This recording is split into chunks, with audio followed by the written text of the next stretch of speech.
and welcome to today's tutorial. Today we will be doing side crow. So we'll take it from both sides. Just like in my other videos, I always say a little bit of warm-up is always recommended prior to trying some of these harder arm balances. So twisting is great, some hip openers are great, just to get into those areas that kind of require strength for side crow.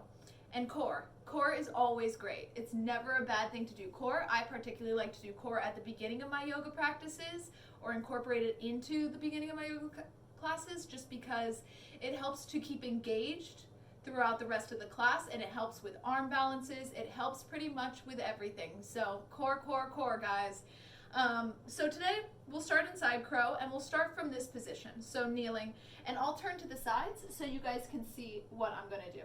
So you can take crow from squatting or from a revolved chair or even from a revolved side lunge. So there's several ways to get into crow, but we'll just start from the squatting or kneeling position.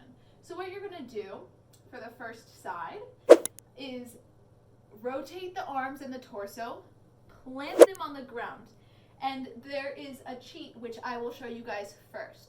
So there's a cheating way to get into it, and it's not really cheating, it's a supported way. So really bring the arms as far to the side of the leg as they can. Hands should be about shoulder width distance. And then you're gonna begin to lean over to the side.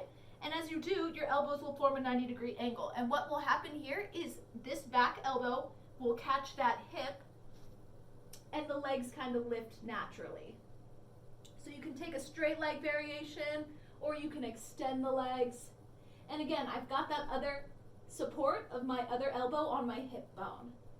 Now, for a more challenging way to get into side crow, you will not use this arm on this hip bone. So the arm will be a little bit further out and your hip will not be resting on it. So again, maybe this angle is a little bit better. So again, drawing that elbow or armpit down towards the side of the leg, planting the hands, and beginning to lean forward. See, so nothing is on this back elbow, and then straightening out the legs. Making sure not to dip in the shoulders. You want to be upright. So that was side one, and now we'll do side two. And again, I'm going to show the supported version and the unsupported version. So supported version first, hands down to the ground, shoulder width apart. This elbow will tuck back into this hip crease right here. So leaning forward, bending the elbows, letting that hip fall onto the arm. You can straighten out the legs. You can open up the legs.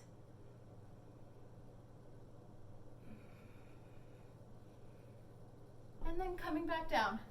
Now, once more on this side, without the support of the back arm, drawing this elbow as far down in here as you can. Hands shoulder width distance still. You're gonna lean forward, bending the elbows to a 90-degree, and straightening out the legs.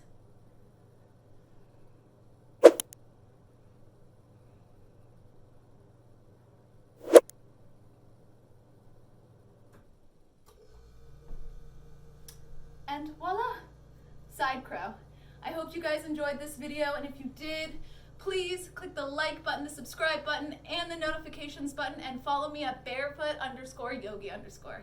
Thanks guys, namaste.